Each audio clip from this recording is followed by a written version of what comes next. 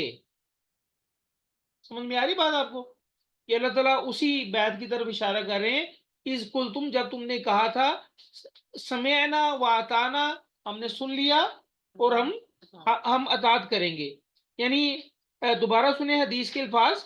عبادہ بن سامت کہتے ہیں کہ ہم نے رسول اللہ صلی اللہ علیہ وسلم سے اس بات پر بیعت کی تھی کہ آپ ہمیں جو حکم دیں گے ہم مانیں گے، چاہے آسانی ہو یا تنگی ہو، خواہ وہ ہمیں اچھی لگے یا ناگوار محسوس ہو، خواہ آپ دوسروں کو ہم پر ترجیح دیں، اور جس کو بھی آپ امیر مقرر فرمائیں گے ہم اس کا حکم مانیں گے، اس سے بحث نہیں کریں گے، اور ہر صورت میں حق بات ہی کہیں گے، اور اس معاملے میں کسی ملامت کرنے والے کی ملامت سے نہیں ڈریں گے. یہ بخاری کی روایت ہے. اچھا، اس جو ہے نا شرط کی جو ہے نا ایک اہمیت یہ بھی ہے کہ جو 75 آدمی آئے تھے نا انصار کے، نبی علیہ الصلوۃ والسلام نے ان میں سے جو ہے نا وہ 12 امیر منتخب کر دیے تھے، اور وہ 12 امیر جو ہے وہ مدینے میں واپس گئے اور انہوں نے جا کے وہاں پر جو ہے وہ اسلام کی تبلیغ شروع کر دی. اور مزید جو ہے نا تفاسیر کی کتابوں میں آتا ہے کہ اس موقع پر رسول اللہ صلی اللہ علیہ وسلم کو مدینے آنے کی دعوت بھی دی گئی تھی. تو جب دعوت دی گئی تو سیدنا عباس نے کہا. حضرت عباس کون تھے چندہ؟ حضرت عباس کون تھے؟ حضور صلی اللہ علیہ وسلم کے چچا تھے. چچا تھے. تو جب نبی صلی اللہ علیہ وسلم کو مدینے آنے کی دعوت دی گئی نا، تو حضرت عباس نے ان سے کہا، اے انصاریوں، محمد صلی اللہ علیہ وسلم اپنے خاندان میں معزز محترم ہیں، دشمنوں کے مقابلے میں ہم ہمیشہ ان کے لیے جو ہے وہ سینہ سپر رہے ہیں، یعنی ان کے سامنے ہم آ کے کھڑے ہو جاتے ہیں، ڈھال بن جاتے ہیں. اب وہ تمہارے پاس جانا چاہتے ہیں، اگر مرتے دم تک ان کا ساتھ دے سکو تو بہتر، ورنہ ابھی جواب دے دو. اچھا، اب انصاریوں نے جو ہے وہ حضرت عباس کو تو کوئی جواب نہ دیا، البتہ رسول اللہ صلی اللہ علیہ وسلم سے عرض کی انہوں نے کہ آپ ہم سے جو عہد لیں ہم حاضر ہیں. چنانچہ نبی صلی اللہ علیہ وسلم نے فرمایا کہ اس بات کا عہد کرو کہ تم دین حق کی اشاعت میں میری پوری مدد کرو گے، اور جب میں تمہارے ہاں آ بسوں تو تم اپنے اہل و عیال کی طرح میری اور میرے ساتھیوں کی حمایت کرو گے. انصار نے پوچھا کہ اس کے عوض ہمیں کیا ملے گا؟ بات سمجھ میں آ رہی ہے؟ چندہ یہ حدیث یہ جو بیان کی ہے یہ ذرا بتائیں کیا میں نے بیان کی ہے؟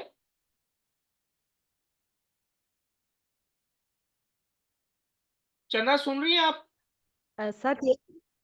سر حضرت عباس نے یہی کہا نا کہ وہ حضور صلی اللہ علیہ وسلم ہمارے خاندان میں معزز اور محترم ہیں، اور ان کی کہی ہوئی بات پہ عمل کرو، اور اپنے آباء و اجداد یا اہل خانہ کو بھی ان حضرت کی عباس بات کے اوپر.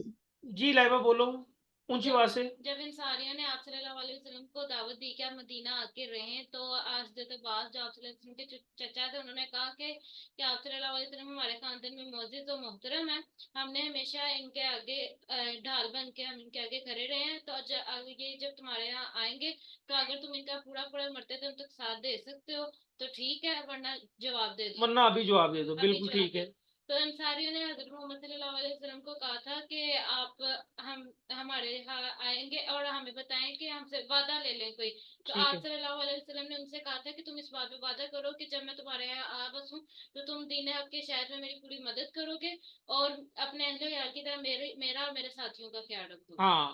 اچھا، اب یہ بات جب جو ہے نا وہ نبی صلی اللہ علیہ وسلم نے کہی تو انصار نے پوچھا کہ ٹھیک ہے، ہم آپ کا خیال رکھیں گے، آپ کے ساتھیوں کا خیال رکھیں گے، اس کے بدلے ہمیں کیا ملے گا؟ انصاریوں نے یہ پوچھا. تو نبی علیہ الصلوۃ والسلام نے فرمایا جنت، اس کے بدلے تمہیں جنت ملے گی. ایک انصاری، اس کا نام تھا ابو الحسن، اس نے بات کاٹ کر کہا کہ کہیں ایسا تو نہیں ہوگا کہ جب آپ صلی اللہ علیہ وسلم کو قوت اور اقتدار مل جائے تو آپ ہمیں چھوڑ کر اپنے وطن واپس چلے جائیں؟ آپ صلی اللہ علیہ وسلم نے مسکرا کر فرمایا ایسا نہیں ہوگا، میرا مرنا اور میرا جینا تمہارے ہی ساتھ ہوگا. دیٹس وائی کہ مدینہ جو ہے وہ آج تک آباد ہے. سمجھ میں آ رہی بات آپ لوگوں کو کہ یہ نبی صلی اللہ علیہ وسلم نے ان سے وعدہ کیا تھا کہ میرا جینا اور میرا مرنا تمہارے ساتھ ہے. ادروائز جو ہے نا دنیا کی سب سے جو مقدس جگہ ہے نا وہ بیت اللہ ہے، مکہ ہے. لیکن نبی علیہ الصلوۃ والسلام نے چونکہ وعدہ کیا تھا انصاریوں سے کہ میرا جینا اور میرا مرنا تمہارے ساتھ ہوگا، تو اس لیے نبی علیہ الصلوۃ والسلام جو ہے وہ مدینے میں ہی رہے اور وہیں پر جو ہے وہ وصال فرما گئے. تو اللہ تعالیٰ نے جو ہے وہ مدینے کو بھی جو ہے وہ آباد کر دیا نبی علیہ الصلوۃ والسلام کی وجہ سے. اچھا یہ بات سمجھ میں آ گئی ہے کہ اس کل تم سمعنا و اطعنا، یہ بیت عقبہ ثانی میں جو ہے یہ بات کی گئی تھی کہ آپ جو ہمیں حکم دیں گے ہم مانیں گے. تو اللہ تعالیٰ اسی کی طرف اشارہ کر رہے ہیں کہ جب تم نے کہا تھا کہ ہم نے سن لیا اور ہم جو ہے وہ اطاعت کریں گے. واتقوا اللہ، تم سب اللہ تعالیٰ سے ڈر جاؤ. ان اللہ، بے شک اللہ تعالیٰ علیم، خوب جاننے والا ہے، علم والا ہے، بذات الصدور، سینے کی باتوں کو. اور اللہ تعالیٰ سے ڈرتے رہو، بے شک اللہ تعالیٰ جو ہے وہ سینے کی باتوں کو خوب جاننے والا ہے. یعنی جو تم نے وعدہ دیا ہے نا اس پر قائم رہنا، اللہ تعالیٰ سے جو ہے وہ ڈرتے رہنا. اچھا ایک چھوٹی سی بات اور بتا دوں کہ مصعب بن عمیر جب مدینے میں چلے گئے تبلیغ کے لیے، اس کے بعد جو ہے عبداللہ ابن ام مکتوم مدینے پہنچے. یہ دونوں مل کے جو ہے انہوں نے مدینے کے مسلمانوں کو قرآن کی تعلیم دی.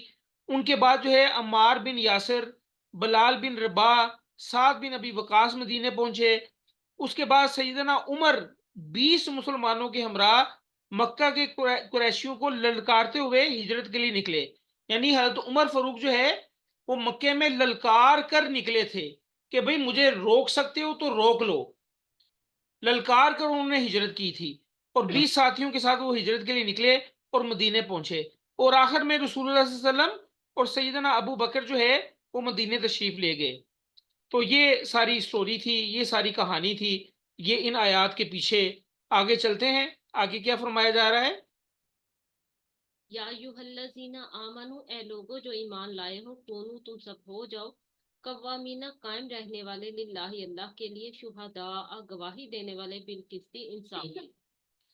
اچھا یہاں پر یہ فرمایا جا رہا ہے کہ اے لوگو جو ایمان لائے ہو وہ قائم رہنے والے بن جاؤ اللہ کے لیے، گواہی دینے والے انصاف کی. یعنی انصاف کی گواہی اللہ کے لیے تم نے دینی ہے. مراد یہ ایک مراد تو یہ ہے کہ اے مومنو کہ تم نے جو گواہی دینی ہے وہ انصاف کی دینی ہے. اور کس کے لیے دینی ہے؟ اللہ کے لیے دینی ہے. اچھا کچھ مفسرین یہاں پر یہ بھی کہتے ہیں کہ یہ جو ہے نا کونو قوامین للہ، کونو، یہ کرسر میرا اگر آپ کو نظر آئے، کونو قوامین للہ، کچھ مفسرین کہتے ہیں کہ اس کا مطلب یہ بھی ہے کہ اللہ کے دین کو قائم کرنے والے بن جاؤ. یعنی تم پر یہ فریضہ عائد کیا گیا ہے کہ تم تمام اقوام عالم کو اپنے قول سے بھی اور فعل سے بھی توحید اور اخلاق کی تعلیم دینے کے ذمہ دار بن جاؤ، جیسا کہ صحابہ کرام نے اس پر عمل کر کے دکھایا. ٹھیک ہے. اچھا اب دیکھیں اللہ رب العزت فرما رہے ہیں کونو قوامین للہ. یہ کونو کون سے نکلا ہے؟ ہاں جی کن سے ہے، ہو جاؤ قوامین للہ، کہ اللہ تعالیٰ کے لیے، اللہ تعالیٰ کے دین کو قائم کرنے والے بن جاؤ. اچھا اب ہم اس دنیا میں آئے ہیں تو ہمارا اس دنیا میں آنے کا مقصد جو ہے وہ ہم نے کیا بنایا ہوا ہے؟ ہم نے خود سے، ہم نے زندگی گزارنی ہے، صبح ہوتی ہے، شام ہوتی ہے، یوں ہی زندگی تمام ہوتی ہے. ٹھیک ہے. بچیاں دے ویاہ کرنے نے، ٹھیک ہے، ڈگریاں حاصل کرنیاں نے، ٹھیک ہے، کچن چلانا ہے، پیسہ کمانا ہے. اللہ تعالیٰ فرما رہے ہیں یا ایھا الذین آمنوا کونوا قوامین للہ، کہ اللہ کے دین کو قائم کرنے والے بن جاؤ. اللہ رب العزت تو یہ فرما رہے ہیں یہاں پر اور ہم اپنے جو ہے وہ گھر کی چار دیواری سے باہر نکلنا پسند ہی نہیں کر رہے. ہمیں تھوڑا سا سوشل ہونا پڑے گا. ہمیں ارد گرد دائیں بائیں اپنی جو ہے نا، دیکھیں دوستی اللہ رب العزت کے لیے، دشمنی اللہ رب العزت کے لیے. اگر کسی نے کسی کے ساتھ دوستی کرنی ہے تو نیت یہ بنا لے کہ بھئی میں نے اس کو اللہ کی راہ کی طرف لے کے آنا ہے. اگر دشمنی کرنی ہے تو وہ بھی اللہ تعالیٰ کے لیے. لیکن ہمارے مسائل جو ہیں وہ کچھ اور بن چکے ہیں. ہمارے مسائل یہ بن چکے ہیں کہ میری ننان نے اے کہتا، میری پرجائی نے اے کہتا، میری بہن نے اے کہتا، میرے برا نے اے کہتا. او بھائی اس لیے ہم دنیا میں نہیں آئے. ہم یاد رکھیں اللہ تعالیٰ فرما رہے ہیں یا ایھا الذین آمنوا کونوا قوامین للہ، اللہ کے دین کو قائم کرنے والے بن جاؤ. یہ مشن ہے جس کو لے کے ہم نے چلنا ہے. ہم جو ہے نا وہ کہتے ہیں نا کہ نبی علیہ الصلوۃ والسلام جو ہے ہماری شفاعت فرمائیں گے، نبی علیہ الصلوۃ والسلام کے ہاتھ سے ہم جو ہے وہ حوض کوثر کا پانی پیئیں گے. اور بھائی پہلے وہ کام تو کریں ہم، یعنی وہ ویسے کام کریں گے تب شفاعت ہوگی نا. اگر کام ہم نے کرنے نہیں ہے ویسے، دنیا میں جو ہے وہ اپنی پسند کی جو ہے وہ زندگی گزار رہے ہیں. بھئی آج کی پکانا ہے تو کل کی پکانا ہے، رات کو کی کھانا ہے تو صبح کی کھانا ہے، اور انہی چکروں میں ہم پڑے ہوئے ہیں. دین کا ہمیں پتہ ہی نہیں کوئی. تو یہ تھوڑا سا جو ہے نا میں پھر آپ کو یہ برین سٹارمنگ دے رہا ہوں، کائنڈلی اس پر غور کریں، اپنے آپ کو سوشل کریں. سوشل سے مراد یہ کہ آپ کے دائیں بائیں جو گھر ہیں ان کو دعوت دیں، اسلام کی دعوت دیں، دین کی دعوت دیں. لیکن اس کے لیے پہلے خود جو ہے وہ اپنے آپ پر جو ہے وہ امپلیمنٹ کریں، خود عمل کریں. 5 وقت کی نماز پڑھیں. الصلاۃ کا میں نے بتایا تھا، الصلاۃ جو ہے اس کا لفظ روٹ ورڈ جو ہے وہ وصل ہے. کیا ہماری نمازیں ایسی ہو چکی ہیں کہ جو ہے وہ وصل ہوتا ہے ہمارا اللہ تعالیٰ سے؟ کیا ہماری ملاقات اللہ تعالیٰ سے ہوتی ہے؟ 5 وقت کی نماز جو ہے وہ فرض قرار دے دی گئی کہ بندہ جو ہے وہ دنیا کے جھمیلوں میں سے جو ہے واپس آ کے پھر اللہ تعالیٰ کے سامنے کھڑا ہو جاتا ہے اور اللہ کو یاد رکھتا ہے. ٹھیک ہے، تو یہ یاد رکھیے گا باتیں، یہ یاد رکھنے والی باتیں ہیں. آگے کیا فرمایا جا رہا ہے؟ اللہ یجری منکم، ہرگز آمادہ نہ کرے تمہیں، تیار کرے تمہیں، شنآن قوم، کسی قوم کی دشمنی، اللہ اس بات پر کہ اللہ یہ کہ نہ تعدیلو، تم سب عدل کرو، عدلو عدل کرو، وہ اقرب زیادہ قریب ہے، للتقوی تقوی کے. اللہ رب العزت یہاں اس آیت میں فرما رہے ہیں کہ کسی قوم کی دشمنی جو ہے وہ تمہیں اس بات پر آمادہ نہ کر دے کہ تم عدل نہ کر سکو. اعدلو، عدل کرو، وہ اقرب للتقوی، یہ تقوی کے زیادہ قریب ہے. کوئی بتا سکتا ہے کہ اس طرح کی آیت ہم نے پہلے پڑھی ہے؟ زوم پارٹیسپینٹس کون کون ہیں؟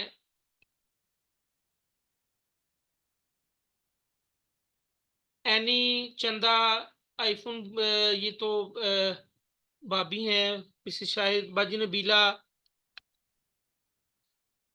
باجی رحیلہ. جی کوئی بتا سکتا ہے کہ یہ آیت ہم نے جو ہے وہ پہلے پڑھی ہے؟ اور کوئی لمبی چوڑی نہیں پڑھی، بلکہ یہ کون سی آیت ہے؟ اس سورت کی آیت نمبر کون سی ہے جو ہم پڑھ رہے ہیں؟ 8ویں آیت پڑھ رہے ہیں. اور اسی سورت کی دوسری آیت بھی اسی طرح کی ہے. ٹھیک ہے، دیکھیں یہاں پر اللہ تعالیٰ فرما رہے ہیں کہ ہرگز تمہیں آمادہ نہ کر دے کسی قوم کی دشمنی،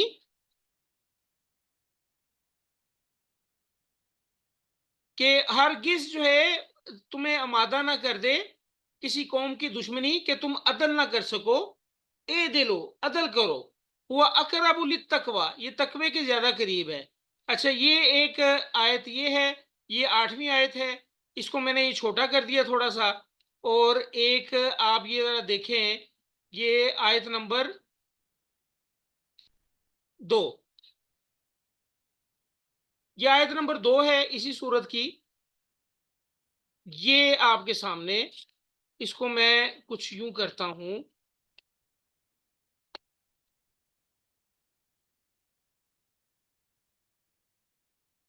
یہ دیکھیں، یہ آیت نمبر 2 ہے جہاں میرا کرسر ہے، کہ جب تم جو ہے وہ احرام اتار لو تو تم شکار کر سکتے ہو، اور جو ہے وہ کسی قوم کی دشمنی تمہیں آمادہ نہ کرے کہ تم جو ہے وہ زیادتی کرو.